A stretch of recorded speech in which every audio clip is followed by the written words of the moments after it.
and to the republic for which it stands, one nation, under God, indivisible, with liberty and justice for all.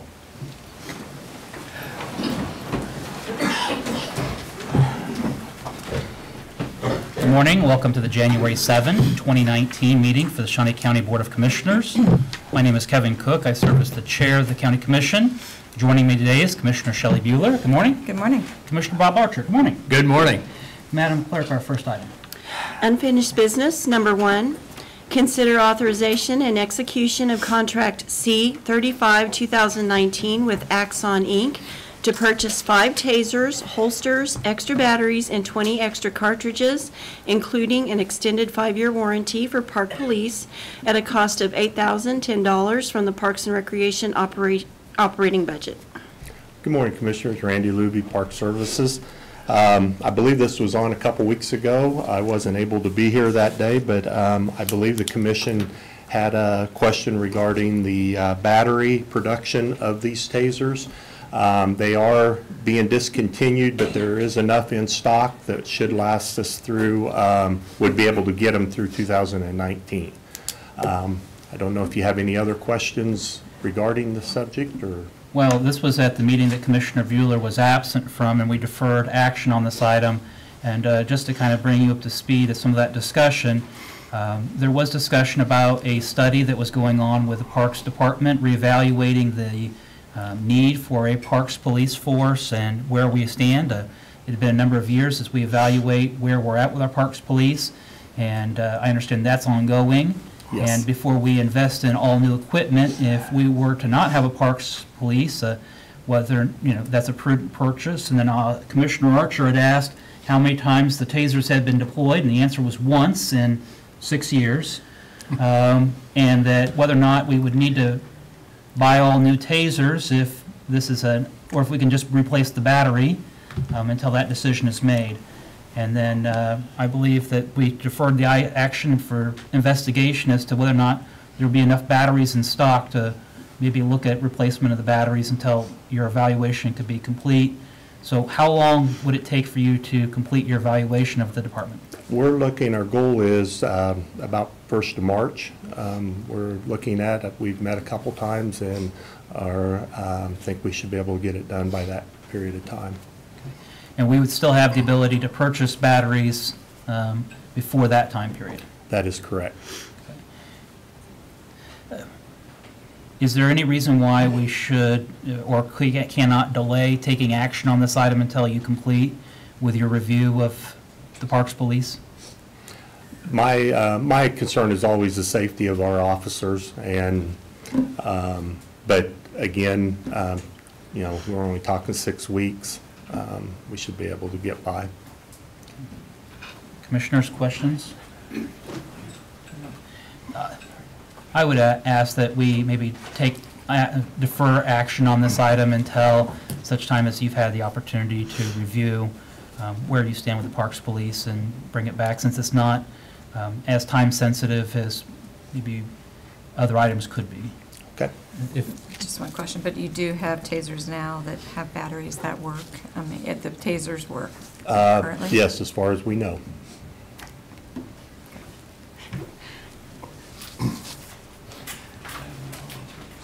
Yeah, I'm not going to volunteer for that. Mike Cope, Park Police Chief. Yes, currently we do have some batteries for our tasers. The biggest concern is the fact that after 5 years, the reliability of the tasers go down, and the officers are, if it fails, they're subject to be injured or having to use a more lethal force option to put more danger on our citizens.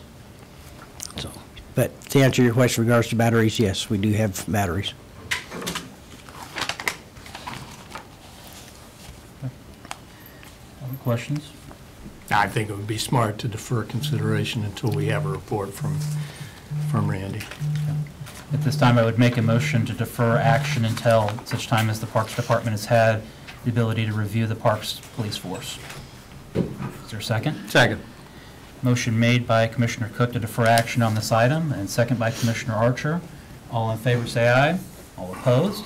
Passes 3-0. Thank you, Commissioners. Our next item. Item 3, consent agenda.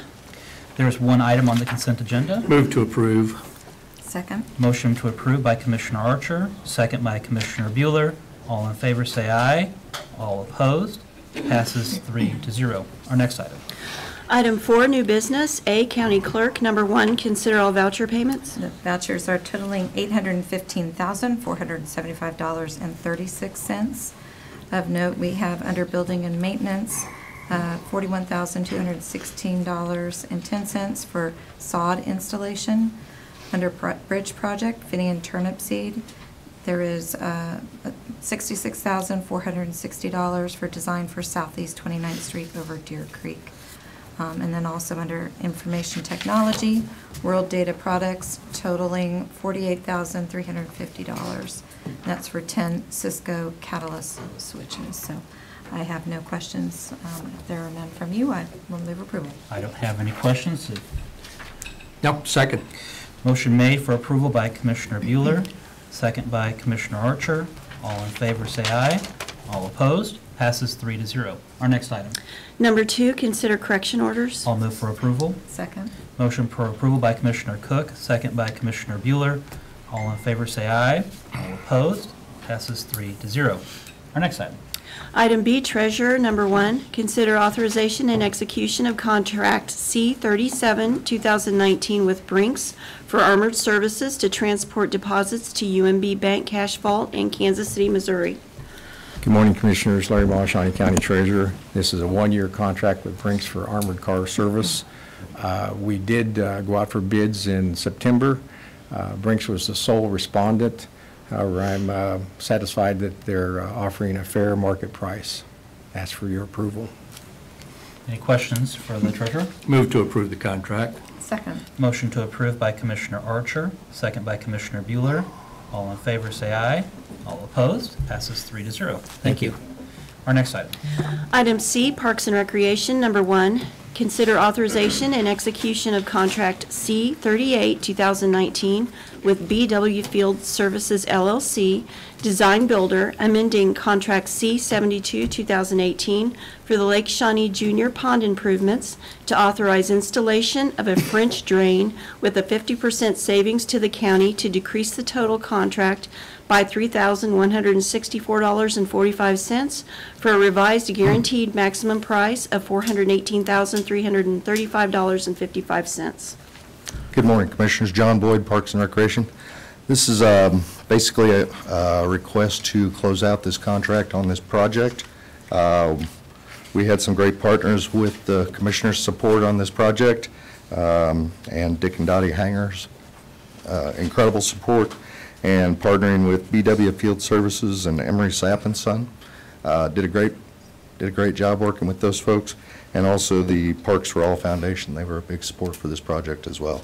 I've got some pictures, some before and after pictures. Maybe.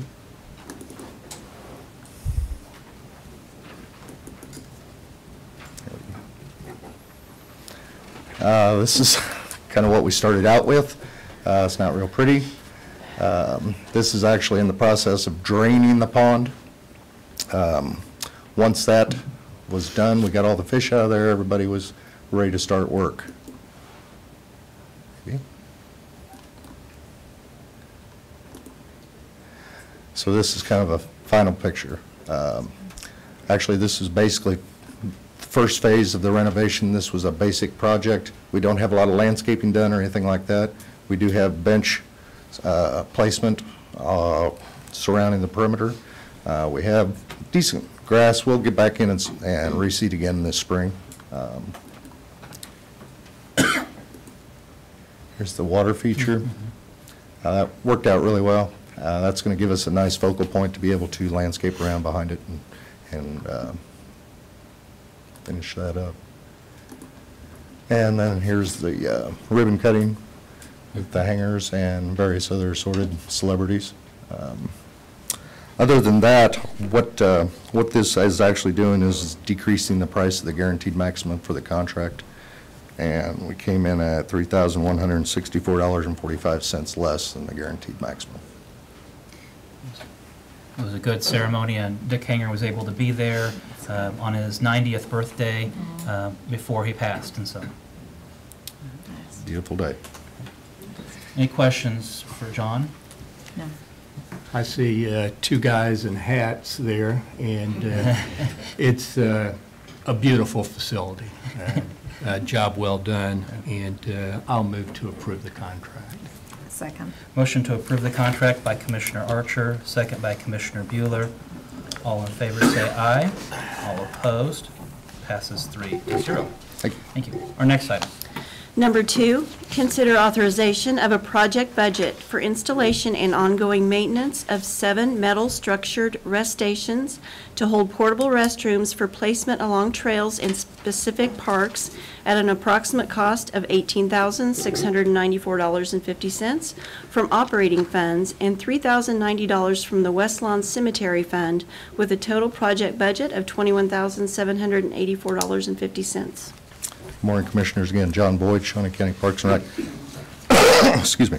I actually have Josh Michaels, our administrative assistant from Green Space, to give you a little presentation on what this is all about. Great. Morning, Commissioners. Morning. Josh Michael, Shawnee County Parks and Recreation.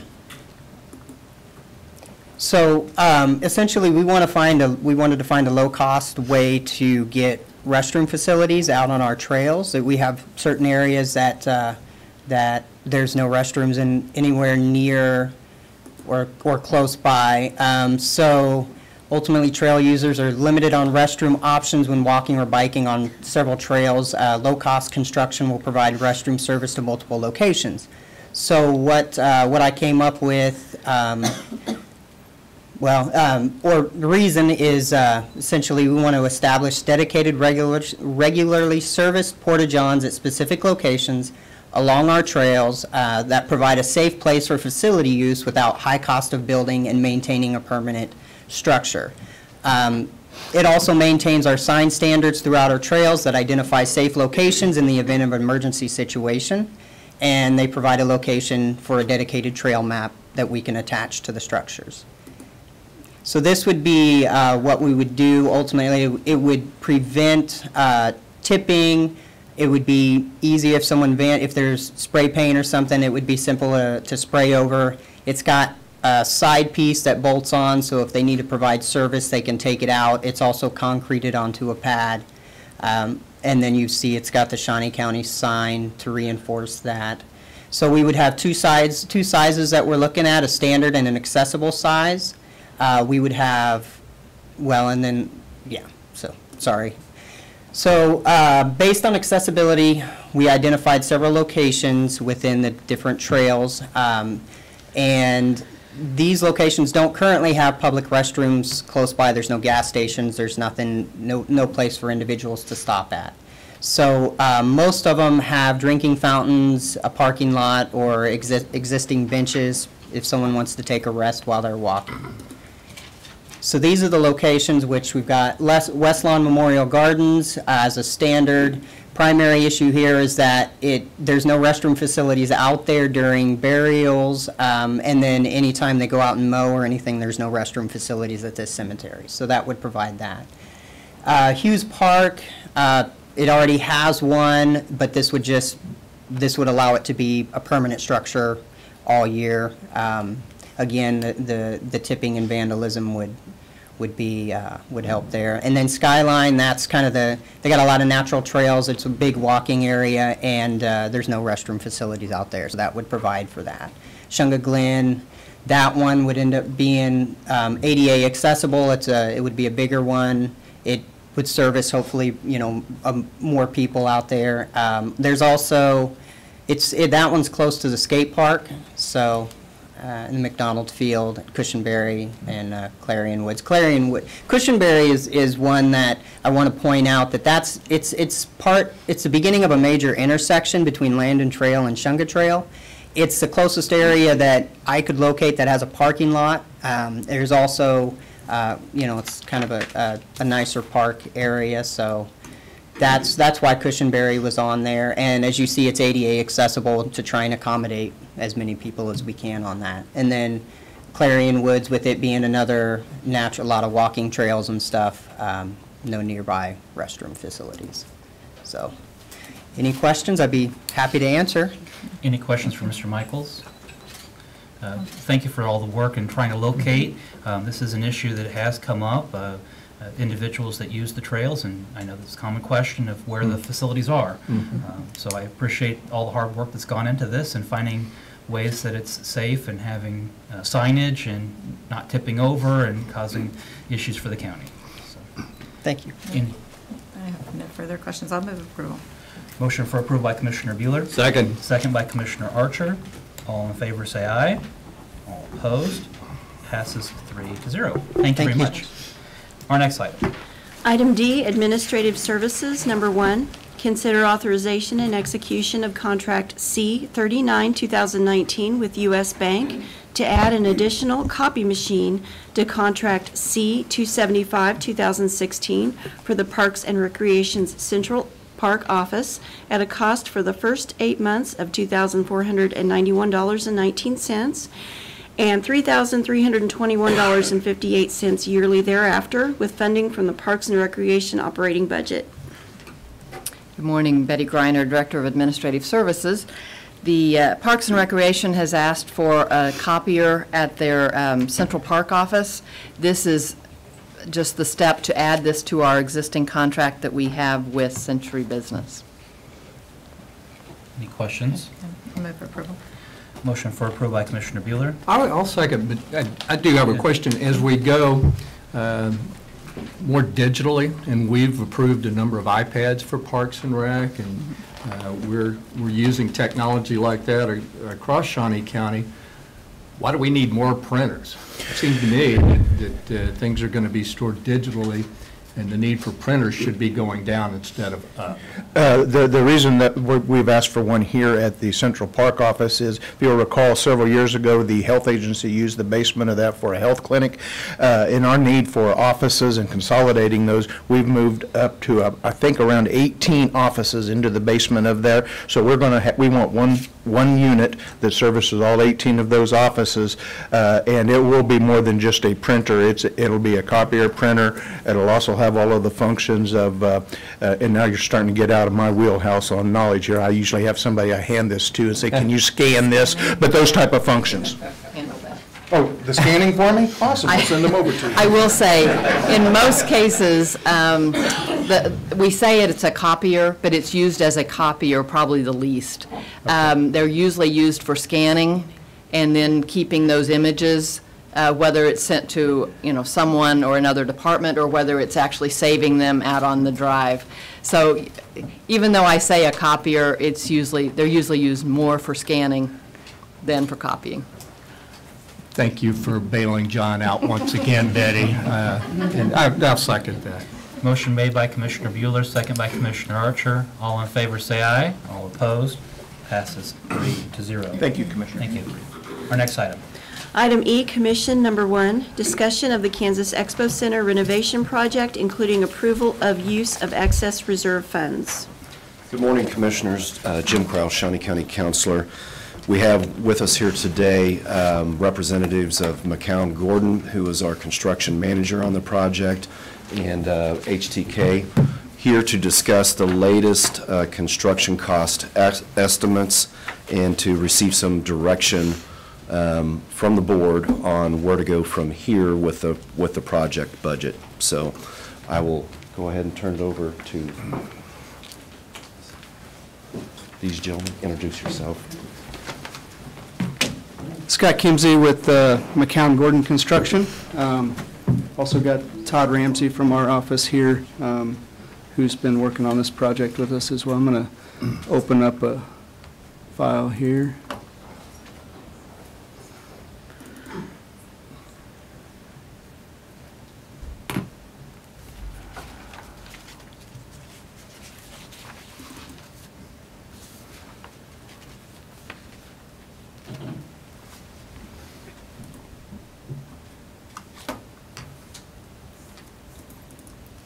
Sorry.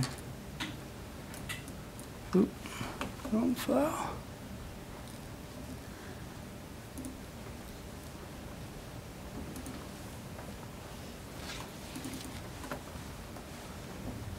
So we were brought onto the team back in mid-October of this last year, 2018. Since then, we have worked diligently with the county, HTK, and their consultants to do a lot of things. Two of the things that we spent most of our time on have been developing a couple of construction estimates to understand where the desires and the current design currently sits with respect to budget. We've also spent a lot of time working with the Kansas Expo staff in developing a logistics plan and phasing plan that works for everybody associated with the project as best we can. Through that process, I'll note that initially we were, I think everybody had in their mind that this was a 30 to 36 month project. We have currently identified a schedule that we're comfortable with that identifies this project as a 24-month construction project. So we'll get in, we'll get out, let Kansas Expo go on about generating revenues and make this project a success. And then the biggest task and the most time that we've been working through and spending over the last 6 to 8 weeks has been developing a construction estimate.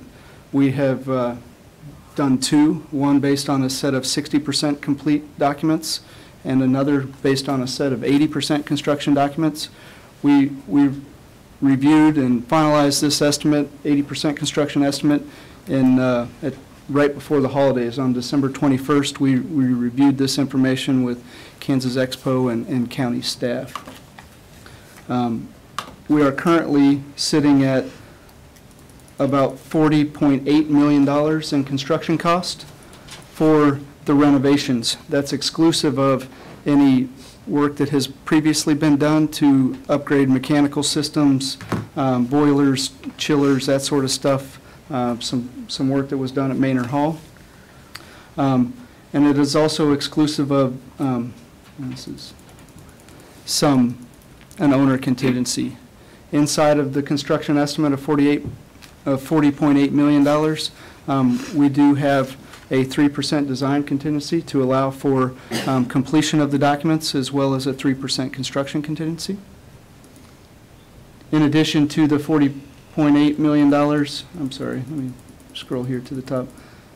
So with contingency, sorry, I'm jumping all over this, screen's kind of jumpy. So including the previously completed work, our construction estimate, and the owner's contingency, we're showing construction cost of $42.9 million. On top of those, we have soft costs, which would include professional services, architectural and engineering fees, fixtures, furnishings, equipment, and financing costs, bringing the total project budget to approximately $54.5 million based on the 80% complete construction documents. Once arriving at that, we spent some time and have spent a lot of time since December 26th working with HTK and various consultants and the Kansas Expo Center, Kellen and his staff, identifying areas to reduce cost associated with the project, trying to target savings opportunities that would not greatly impact the overall scope of the project. We've identified about 6 or 7 major scope areas, the biggest area being the civil and the site. We're working through that right now, but we've targeted approximately $4 million worth of savings there. And that will generally be realized through the manner in which we deal with the existing parking lot at the facility and how that gets addressed through construction. Additionally, we've identified target areas within the different design disciplines, from structural and architectural to mechanical, electrical, and plumbing. Various targets in those areas from $500,000 to $750,000, bringing a total target savings of $6.5 million. We've made some great headway since the 26th of December. This is going to take a little bit of time. We're continuing to work on this every day, but feel confident in, that we'll be able to identify $6.5 million worth of savings.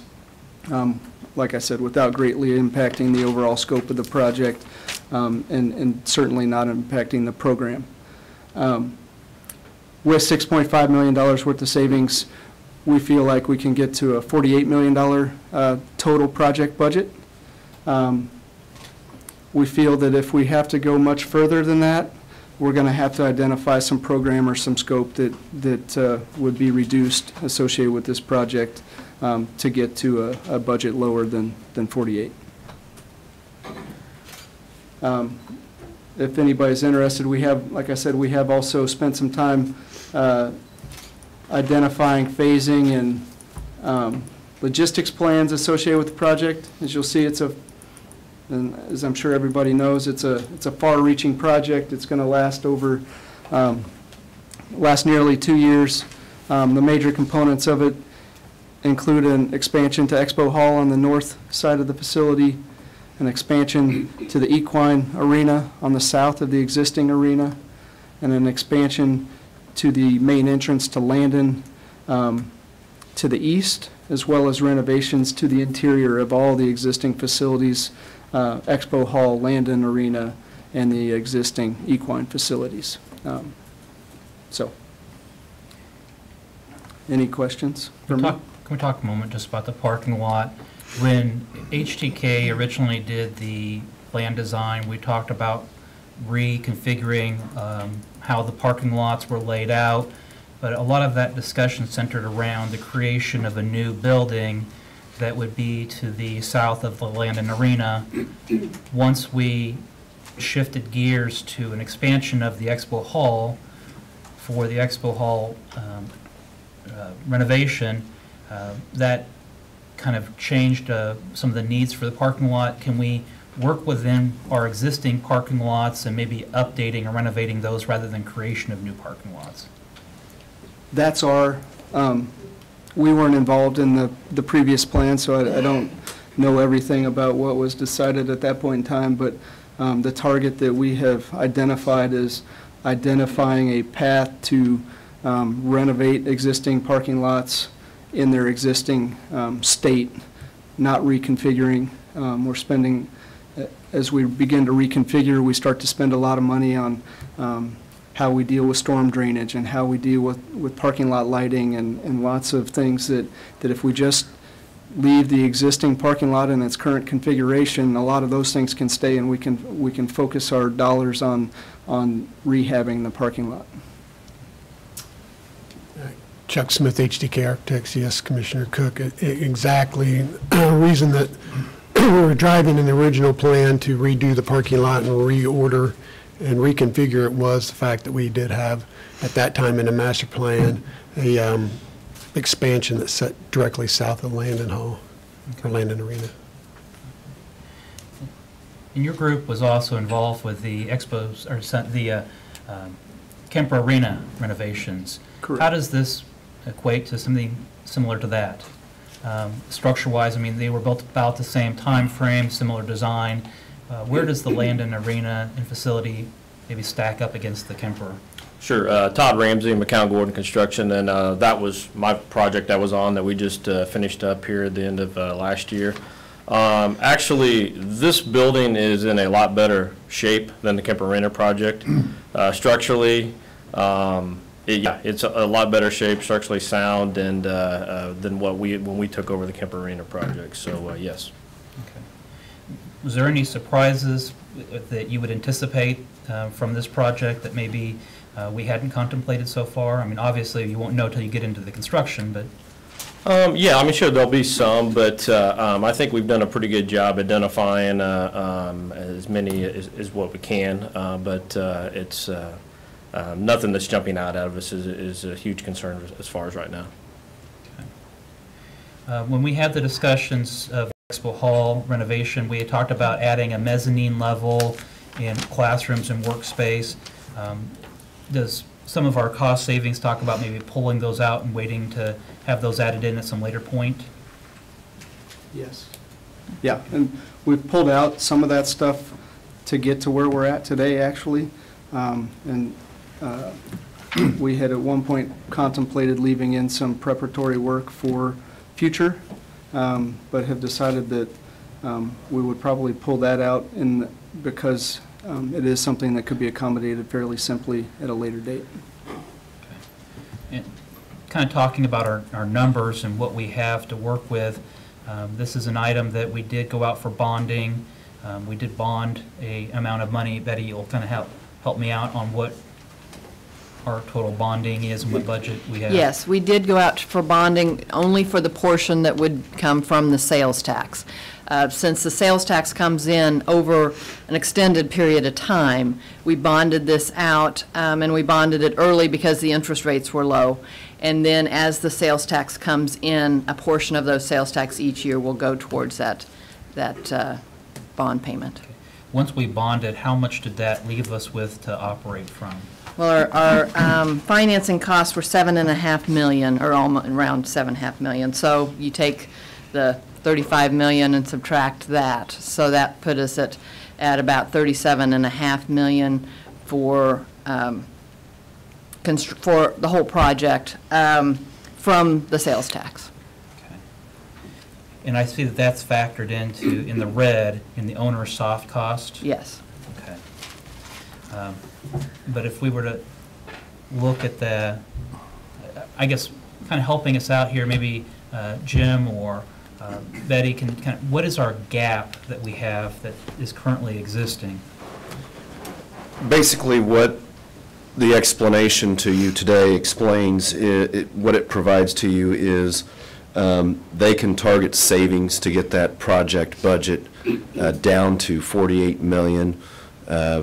As we sit here today, we have a $45 million project budget. So basically what we need to know from the commission is, are you wanting to consider applying excess reserves to bring that project budget up to $48 million, or do you want to tell McCown Gordon, we need you to go further? We need you to go further than the $6.5 million savings you're targeting and find $3 million more. So if we were to use the excess reserves that we had set aside of $3 million, that would pull us within the $48 million budget that McCown Gordon have established? That's the estimated budget at this time, yes. Okay. Commissioners, questions? I'm going to actually go back to recommended alternates, because and Kellen, you might talk a little bit about that. Because those alternates are not included in this project budget as well, correct? Correct. The recommended alternates that you have in your packet were things that we tried early on to get into the scope of the project through the process of trying to reduce that project budget.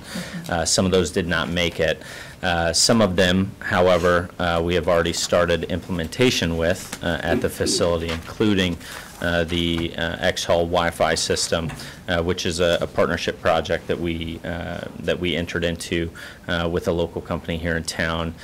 We will plan to expand those same pieces of that project, or of some of those recommended alternates, into the other facilities on campus as well. But yes, to directly answer your question, those recommended alternates are outside the scope of the budget right now. So before you leave, Kellen, on some of those recommended alternates, video boards, video banners, those sorts of things, are we looking at maybe seeing if we could have those done through internal fundraising or sponsorship? Sure, yeah. So there's always opportunities to try and secure some additional funding for those projects down the line, whether it is a partnership activation through our sponsorships department, or whether it's another way of trying to source funds. Those are ideas and areas that we are trying to focus on. However, some of those in the recommended alternates are expansion of the current size, so larger center hung jumbotron boards where we're scaling back to the original size and that kind of thing. The ribbon boards would be another example. Those would be cut from the project, and we would look to source funding for that project elsewhere. Thank you. Other questions? No, Commissioner Archer, questions? The interlocal agreement on the sales tax authorized us to spend $45 million on this project. And now we're talking about spending an extra $3 million, which you've got here, $48 million.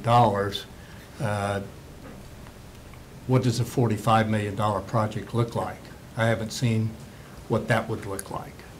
In our, So I don't know how we compare a $48 million project with the $45 million project. correct.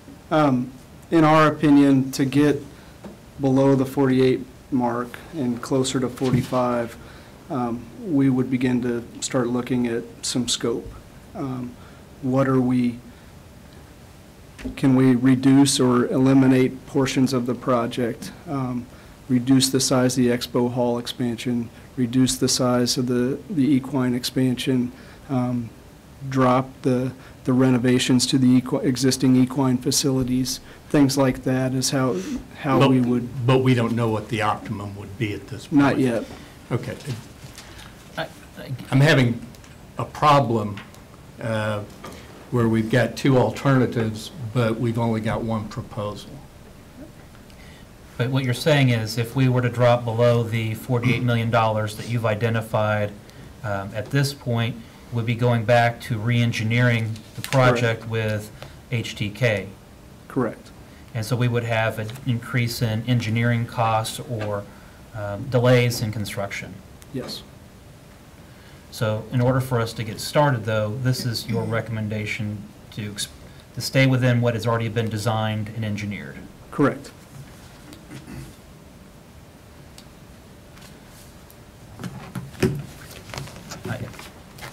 I guess, Chuck, if you want maybe just to kind of come up and answer Commissioner Archer's questions as to.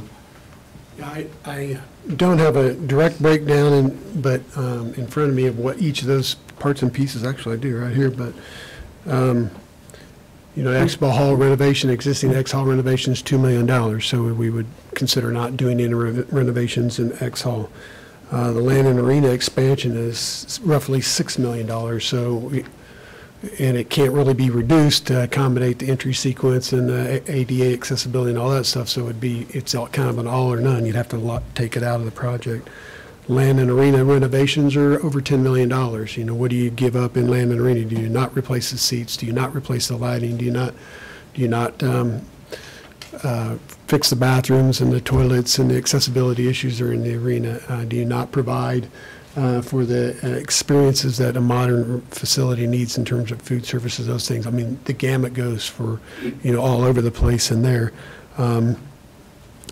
For the most part, most everything that I can see in land and arena in terms of renovation and X Hall renovation are long due and necessary renovations to the facility, and a lot of them are driven by deferred maintenance, but they also have a key component to modernizing the facility at the same time. So it would be hard to take out $3 million out of land and arena expansion and it actually be able to achieve what we're wanting it, or you're wanting it to achieve, to do there. The equine arena expansion is $4.2 million. That we can look at taking a little bit off of that.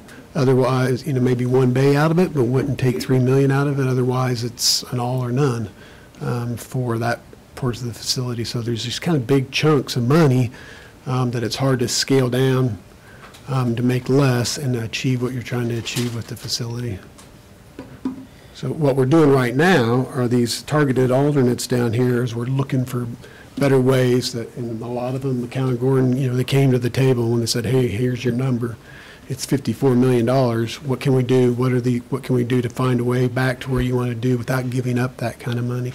So we have a lot of work to do to get this $6.5 million out of here. We're evaluating structural systems. How can we be more efficient with structural systems? We've gone back to our geotechnical engineers and asked them to take another look, reconsult with our structural engineers about what foundations and footings really need to be on that, because talk about a surprise.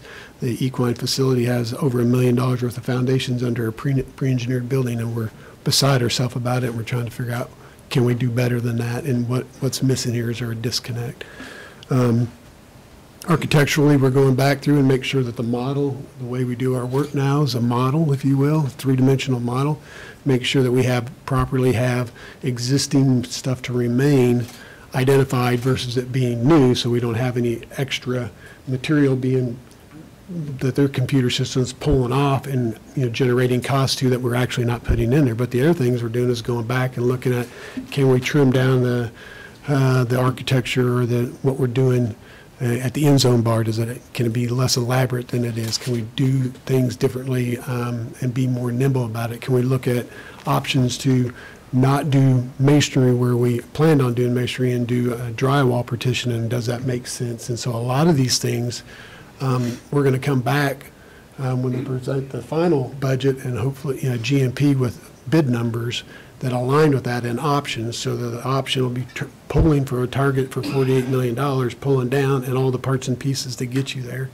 And if you're a little below it, then what do you want to put back into the project to go back to $48 million? I think our biggest challenge right now is if we're trying to, are we trying to design a $45 million project or a $48 million project? It's significantly different in what it is. It's either an expansion hall and land in what we've been talking about, or the target is to take off and significantly reduce those to get there.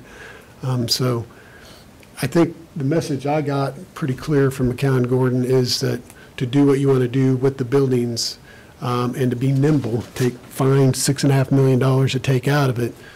48 is as good as, is probably as good as we can expect it to get down to. Otherwise, we need to start considering deeper reductions in scope. That's a long answer, but does that help? Yes, it does. Thank you. Betty, a question for you. Yes. The taxpayers had approved a $45 million from the sales tax. No. I'm sorry. I'm sorry, That was not that part is of- incorrect. That was part of our interlocal agreement. Yes, the sales tax, the ballot question only listed The Expo Center. the Expo Center as one of the recipients of the sales tax money. It was the interlocal agreement between the county and the city that established the $45 million. Okay, so the sales tax voters just approved that for the Expo Center. Yes, $45 million to come from the sales tax was the interlocal agreement. yes. But that was not a project budget. And No. And when we talked about the excess reserves that we had specifically listed Parks and Recreation for deferred maintenance and for the Expo Center for deferred maintenance. For deferred maintenance, yes. And then we also had prior discussion earlier in the year about if there were items that were identified during construction that were deferred maintenance, such as heating and air conditioning, we would be able to go back and retroactively apply that towards those. Yes, and there's also a lot of the construction that will be coming that I would consider deferred maintenance, like the parking lot. That has not been redone for I don't know how long, but that would also be considered a deferred maintenance item to me. There are other items within the scope of this project that would be considered deferred maintenance also. Commissioners, questions for Betty or others? Yeah, from what I recall, the discussion at the city council was the city manager only wanted to put in $25 million for the project, but the city council, in their infinite wisdom, bumped it up to $45 million, and that's how that went. And if I remember right, the starting point was $65 million, yes, 65. and the $45 million was a compromise. Yeah. I know that there are individuals here that are interested in this item and may want to speak to it before we take any action, or if we want to have a motion first. Well, I think to have a motion, and Jim, I'm going to look for you, is this to just allocate the excess funds? Or is it to approve the project budget of 48, or both? It's to set a new project budget and allocate the funds at that level, if that's the decision you want to make today. Or to give direction to McCown Gordon, the target is 45. They need to know what the target is so that McCown Gordon and HTK can marry the two sides of the equation together. What are the construction costs versus the budget? 48 million even, or 48 million 482? I'm looking for the correct cost. 48 million even? Yeah. Okay. So I would make that motion to set that project budget at 48 million and to use the excess reserve funds of 3 million towards that project budget. And I will If that's the appropriate. I will. I will second the motion to have further discussion. I won't support that. We have a new commissioner coming on board a week from today. And I think it's inappropriate for the commission that's structured now to vote on this, because a new commissioner who is going to have to live with this decision is going to be coming in a week from today. I think that commissioner ought to come on board, study the issue, spend several weeks in talking to the construction company, talking to the county councilor, talking to the Expo Center management, and then make a decision on how he wants to vote, because he's going to have to live with whatever decision is made, and that's a proposal. There is a motion and a second on the floor to set the budget at 48 and to allocate 3 million from excess reserves. And in all due respect to your position, Commissioner Archer, but at this time, I'd like to hear from the public before we have further discussion from. Exactly.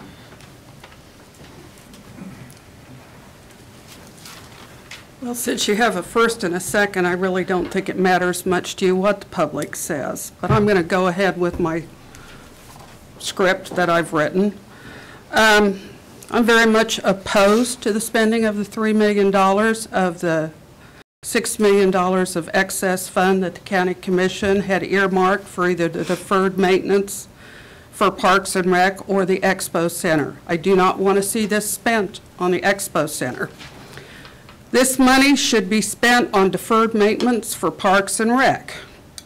I would like to take a minute and go back to the interlocal agreements that were signed. On November 20th of 2014, Commissioner Archer, you were the chair and signed that one. On the amended agreement of April 23rd, 2016, Commissioner Bueller, you were the chair and signed that one. The county signed an agreement with the city of Topeka on how the sales tax money would be spent. I would like to read a paragraph that is contained in both agreements. The parties acknowledge and agree that this agreement for the distribution of sales tax revenue is a commitment for the protection of the public property, interest, and affairs being administrated. Consequently, this agreement is expressly intended by the parties to be binding on future JADO boards, Board of County Commissioners, and the city councils. $45 million was in that agreement for the Expo Center. It was Exhibit A. It also lined out how the $45 million was to be spent. You as a county commissioner, as county commissioners, expect your department heads to stay within a budget, and I, as a taxpayer, expect you to stay within yours. In the meetings I have sat through, I don't recall that there were ever numbers that stayed within this $45 million budget. They got worse as you, the county commissioners, decided to speed up construction and not go about it in the fashion that it was laid out in Exhibit A in the revised interlocal agreement. You added $7,500,000 of financing costs on the top of this project. If a county department head did this, it would be completely unacceptable to you and as a taxpayer, and this is completely unacceptable to me. Now you are out shopping for more money for a project that has gotten completely out of hand, and we really have not turned a shovel of dirt. The estimate today was presented as $54,500,000. Now, even with the savings, and we all know That's just a pencil savings. We don't know that those savings of $6 million are going to be there. And with the additional $3 million, you could be extremely short. Every person in this room knows that when you begin a project of this magnitude, it can just as easily go up as it goes down, especially when you were never within budget to begin with. Also, not a one of you have discussed how we're going to maintain this elaborate building. That's been part of the problem. Nobody has maintained the current expo the way it is. So we're going to be faced with this problem in another few years. Let's take a step back and take a look at Shawnee County. Each of you were at the recent JADO meeting where they talked about Shawnee County and the state of Kansas losing population. We lost a major business interest because we did not have workforce. Would it not be a help to the people that want to come live here if they had decent parks and recreation facilities that they might use every day, but maybe they'll use the expo once a year? I don't understand your way of thinking at all. You recently gave the Expo Center almost $55,000 from the county share of the bed tax. It was stated that the Expo people would use the money to attend conferences, learn marketing, etc. Isn't that the reason we hired them, because of their expertise?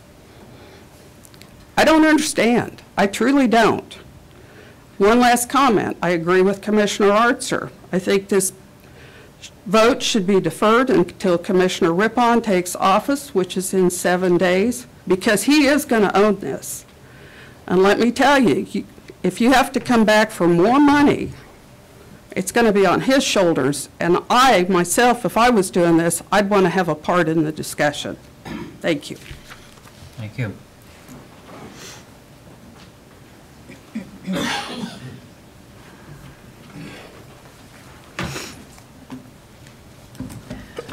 Good morning, Commissioners.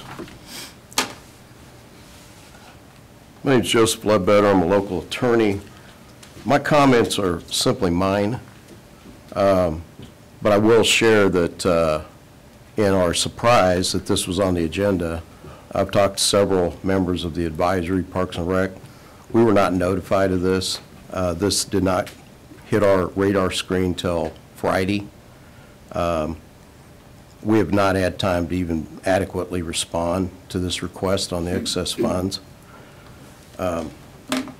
Furthermore, we were here before you last year and you graciously approved $3 million of that $6 million excess funds for Parks and Rec. One of you argued that it should be $4 million, another one argued that it should be $6 million, and the compromise was $3 million. I was concerned at that time that some people had already made their mind up. They wanted that $3 million to go to the Expo Center in spite of all the problems with this budget. And I'm glad you're leaving that PowerPoint up because I want to use it to refer. I think first off, this should be deferred. The Parks and Rec people should respond to what their current needs are as well with deferred maintenance. The last number I received was $20 million. The last number I saw was on the Expo Center in deferred maintenance, which I've complained about before this body back in 2016. If you recall, I asked for $250,000 to be given to the Expo to catch up deferred maintenance because we had broken sidewalks, we had all kinds of problems that still have not, some of them still not been fixed. And you did extend that $250,000 in that year, plus the following year you gave them another $100,000 to fix deferred maintenance. But the numbers I saw in 2016, the JADO documents that were approved by JADO, which is a combination of city and government and county government voting, said there was about $2.2 million in deferred maintenance at the Expo Center. Now, I do want to commend you for getting a construction some construction people involved in this, because I thought the numbers were just going squish, that they weren't being controlled very well in previous discussions.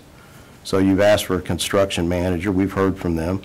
They help redo Kemper, which is a much older facility, and I think had a roof collapse, probably from a lack of maintenance. Who knows? I wasn't there. It's not my problem, what's going on in Kansas City. But I will tell you that, in my opinion, we passed a $45 million, we passed the sales tax in 2014, and it is correct, that was not decided how to divvy that money up until 2016. That discussion, now this is my memory of it, started with a $36 million proposal by the then city manager, which was compromised up to $45 million, after we had a lot of horse people and other people come in and complain they were being left out. Since then, I've heard nothing from the horse people, who I support. I've heard nothing from them about how they're going to help pay for these additional expansions, and how they're going to help the revenue model of paying for that. And I'm going to touch on that in a few minutes. So we also, it was said in testimony earlier by the construction people that some of the money had already been spent on HVAC and some of the other needs. So those were not included in your construction budget. I hope you heard that. I would estimate that's maybe $750,000 that's been spent. That's only an estimate because I do not have access to those numbers. I also note that originally the parking lot was, if I recall in previous discussions, I'm going off memory here, was about $5 million, so they've radically reduced that, which is fine to go with the existing footprint because you will save a lot of money on stormwater and other expenses. What I don't understand is how this argument takes away $20 million worth of deferred maintenance money, or fills the $20 million of deferred maintenance for Parks and Rec. Now let me refresh the record. Today we're talking about $12.5 million in soft cost. That is design, that is finance expenses, construction management expenses. And I understand the need for soft costs, but this has not been a well-vetted process in how we've had this major discussion about this facility. I think a lot more should have been discussed earlier about soft cost and how that was going to be part of the overall cost.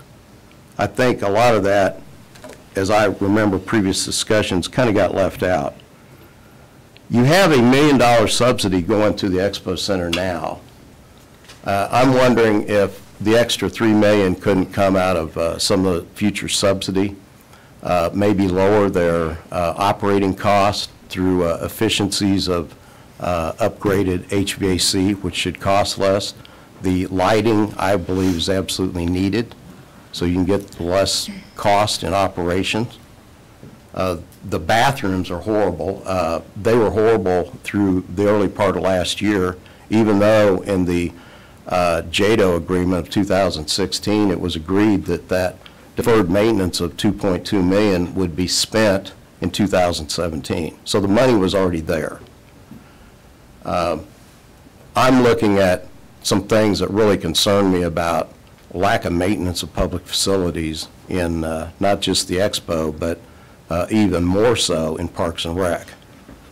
That seems to be a philosophy, and I'm not sure where that comes from, because you have to maintain facilities that you have. Otherwise, it costs more in the long run. And that's what we're seeing in Parks and Rec. We're seeing huge numbers of deferred maintenance that's costing Parks and Rec more to operate than if they would have just replaced probably 20 or 30 HVAC systems with more efficient units, if they would have replaced leaking plumbing instead of just trying to repair it with more efficient, newer units. I don't have the numbers on that, but they are soft cost. They certainly add to the bottom line of operating Parks and Rec, just like they do the Expo Center. So what the question that I have for the record is, what cost savings will we get out of the efficiencies that we're putting into the Expo Center, can those efficiencies be reprogrammed, not take away the total subsidy, but reprogrammed into this $3 million shortage that is projected today. I am opposed to passing this today. I am not opposed to a $45 million budget, and I think the simplest way to do this, looking at the diagram, is just simply pass your budget at $45 million and defer the equine expansion, which is, I believe, $42 million. You're still putting, as I'm looking at the numbers, you're still putting $1.7 million into the renovation of the equine facility. And it may be, and I'm not picking on those people, I'm just simply trying to look at this diagram as to what makes sense to cut immediately, but come back with a plan to fund that in another year or so. I don't think they're going to start construction on it right away. They've got an awful lot of foundation work that needs done on it because, as I remember in previous discussions, that soil south of the existing Expo Center is unstable. It was landfill, and so that's why there's an additional cost to those foundations. I would not tell you to cut that. I'm not a construction manager now. I have been in the past, not on large commercial projects, but I would never take away from foundation work. Without a good foundation, you've got no building. So, at least in a few years. I guess what I'm saying here, to sum it up, and thank you for your patience, is we originally had a budget in 2016. We're now asking for excess funds, which I believe are better suited for Parks and Rec to catch up their $20 million of deferred maintenance.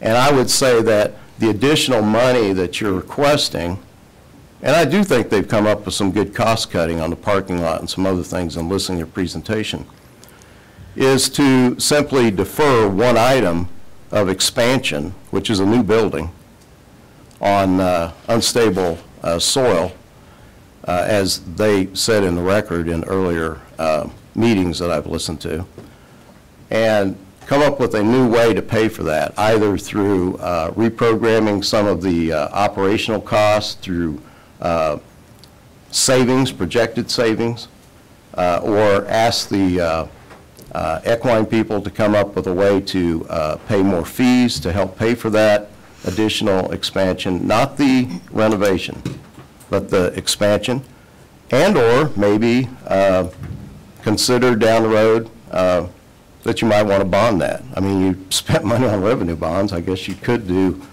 a small amount of GO bonds. Revenue bonds actually cost more when you figure them out over the life of the bonds when you take them out at the same time. So I hope I've offered some ideas here. This is on very short notice. This is getting my information right in this room, a lot of it. I think the notice was way too short. I've been told that the Expo people knew about this a week and a half ago. I'm not here to cast dispersions. I very much, we're supposed to stand. All rise. Thought I'd help. Thank you, Mr. Bueller, for that. So I want to sum this up. I am not against the Expo Center. In fact, I'm for it. But I'm also for Parks and Rec. And there has to be a balance. And right now, I think Parks and Rec has suffered many years of deferred maintenance. And we are getting that $3 million used up. Maybe John could give you a report on that, or maybe at the next meeting. I don't know. I'm not telling you what to do with him. But I am simply saying that we, and he probably wouldn't tell you what to do with me either. But anyway, I think that they are making progress. We've seen trails rebuilt. We've seen a lot of roofs, well, some roofs replaced. But we've got so many more roofs that need replaced. and we've got so many more playgrounds that have no equipment in them. Now, I know you may not call that deferred maintenance, but when you take out old equipment and don't replace it, I call that deferred maintenance. That is wrong. We've got a lot of kids in this community. So let me just sum up. 5 million people visit our Parks and Rec facilities every year. They operate on a very thin budget operationally. To maintain 103 parks, we have about 150 roads that have to be maintained. We have a number of HVAC systems that need to be maintained. And I haven't even begun to tell you about parking lots. They're talking about parking lots. Drive by the Bay Phillips parking lot is absolutely falling apart. Now, I will say at least there's new playground equipment in that park. But those are my concerns. I ask you to defer this item and let the new county commissioner be involved in making this decision. And thank you, Ms. Bueller, for your service. Thank you. Any other public comment? Time.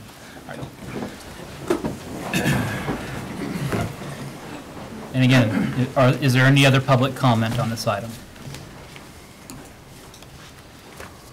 Commissioner Bueller, any further comment? Just that we have an excellent team in place, and I'm looking to all of you. I know you'll carry this out, and we've been working on this project for a number of years, and so it's my pleasure and my privilege to get to vote on this. I'm going to fulfill my term until Thursday, and so I don't have any changes to my motion. Commissioner Archer, any other comments you want to make? There are a few. First of all, I've had some concerns, and I'll lay those out. There's really been no support from the business community for the Expo Center or for the Greater Topeka Partnership. There was a discussion last month about quality of life issues and funds voted on by Go Topeka, and they said no money for the Expo Center. So we don't have any support from the business community. I think we've got a lack of support from the community in general. A number of my constituents are questioning spending any money on the Expo Center at all. So this did come up late. I just got briefed on it last Thursday. I would support the $48 million, but not today. I think it's inappropriate to vote on this today without having Mr. Rippon take his seat on the commission, study the issue. He is going to have to live with it. So I think this is something we need to have a unanimous vote on it, but I can't vote on it today with a yes vote. And again, I would ask the chair to reconsider, this is an important vote, to reconsider and defer action on this until we have our new commissioner seated. Thank you, Mr. Chair. Thank you. Maybe to address some of the public comment, I don't know that I can address all of the commentary made by the two public comments, but to address some of it. The area around the Domer Arena expansion isn't landfill, it is shale, it is sand from a riverbed. So that is one of the construction costs, is from the shale and where the shale drops off, or where the that increased our foundation costs. To address the issue as to what project budget, this is now setting a project budget. And we use those words have meaning. This is the first time when we are actually setting a budget cost for the Expo Center renovation. Has not been set at this point. $45 million, the number that gets thrown around, is the amount that was approved from the interlocal agreement. That is not the budget for the Expo Center renovations. Over the last year, we've tried to identify what our costs are with HDK. HDK has gone back to the drawing board a number of times to try and draw in the cost, draw back the cost to meet our project alignment, We spent a considerable amount of time talking about how we wanted to have, what are the needs for the Expo Center, and trying to deliver a balanced approach. We looked at whether or not it would be equine-centered, whether it would be expo-centered or arena-centered. And we adopted a balanced approach to that, where we adopted all three of those as a priority. I think that we have to look at the reason for our bonding. Our bonding was prudent. Instead of waiting for 15 years for all the money to come in, yes, we would have $45 million after 15 years. But our construction costs are going to continue to go up, plus additional delays in construction. We can't go, the parking lot as is, the facility as is can't wait another 15 years. And so bonding was prudent, in my opinion. Bond rates have risen since we have taken out the bonds, which means our money is worth more today than if we were going out for bonding at this point. We have been briefed by our county counselor. He's kept us in constant contact. As McCowan Gordon, we selected McCowan Gordon as our project manager to review the design from HTK, work with them in drawing it all together, pulling it in. I think we have an excellent team with all persons involved.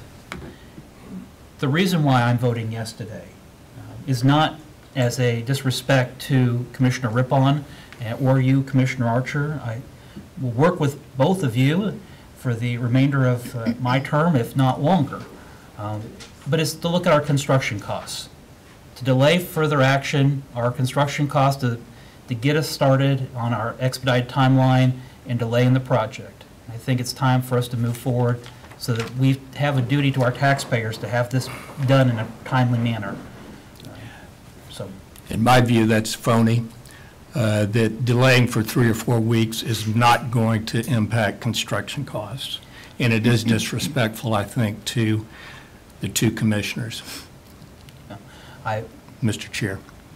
I understand your position and respectfully disagree. But Commissioner Bueller, you've made a motion. I've second. All in favor say aye. All opposed? No. Passes 2-1 with Commissioner Archer dissenting. Our next item. Administrative communications. This time, if there are any department heads or members of the public wish to address the commission, this is your opportunity to do so.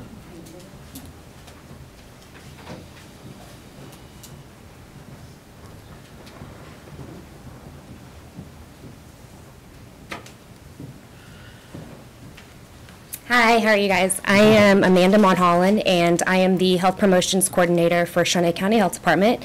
I'm also the project manager for the Chronic Disease Risk Reduction Grant, and the initiatives under that grant are to increase smoke-free multi-unit housing policies within Shawnee County. And on Wednesday of this week, January 9th, I'm hosting a lunch and learn for all of the property managers and and owners of the multi-unit housing in Shawnee County. I invited 80, I think it was like 87 property managers and owners in Shawnee County, and as of today, we have 30 that have RSVP'd. So I will be facilitating that, and I have 3 speakers coming. Mike Martin, who is the fire marshal, he'll be speaking about the fire safety, and also the fires that we have had within Shawnee County over the last couple of years regarding improper disposal of smoking materials. And then I also have Jay Coverdale. He is coming from Surf Pro and talking about restoration and cost associated with fires and just having smoke that the tenants move out and having to clean. My third speaker is Courtney Koenig. She is from Kansas Department of Health and Environment. She will be speaking about the health aspects and just the policy issues involved in what it would look like for next steps. So the ultimate goal is to have them follow up with me and or I follow up with them, and hopefully we can get some more smoke-free multi-unit housing in Shawnee County, which we really do not have a lot of right now. So Amanda, is part of your presentation to the landowners going to be talking about how they might develop leases or rental agreements for smoke-free housing?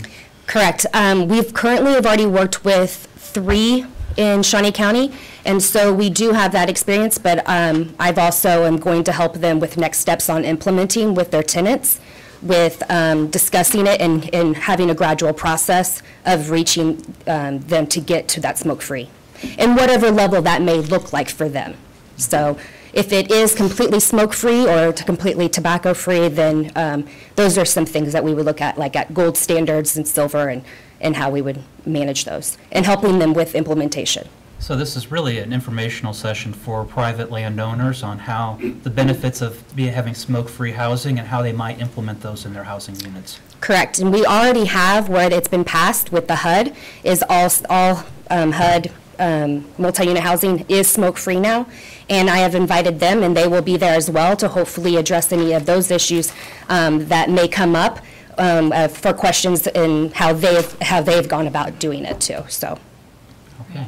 Thank you. Thank you. Okay. Yep.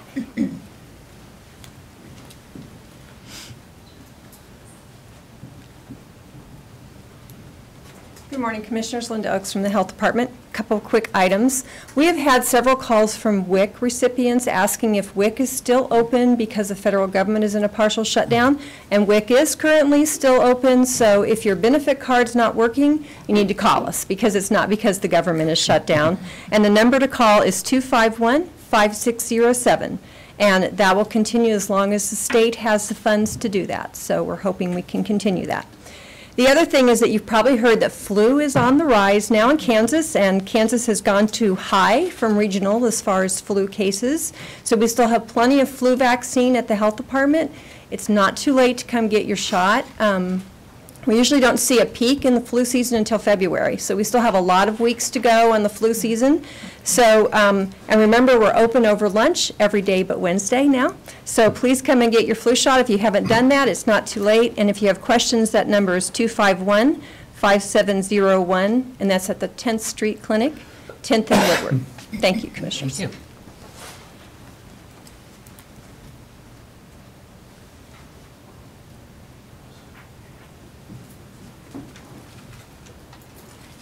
Good morning, Commissioners. Randy Luby with Parks and Rec. I would like to personally invite you and the department heads, as well as the public, to Bill Rippon's retirement party that we're having for him January 9th, which is Wednesday, from 1 to 3 at Old Prairie Town. Bill has dedicated his whole career to Parks and Recreation, and I'd like to send him off on a good note before he becomes our county commissioner. All right. Thank you. Thank you. Any other administrative communications this morning? Commissioner Archer? No. Commissioner Bueller? No, I do not. I do not either. Our next item. Executive sessions. There is not a need, so we are adjourned.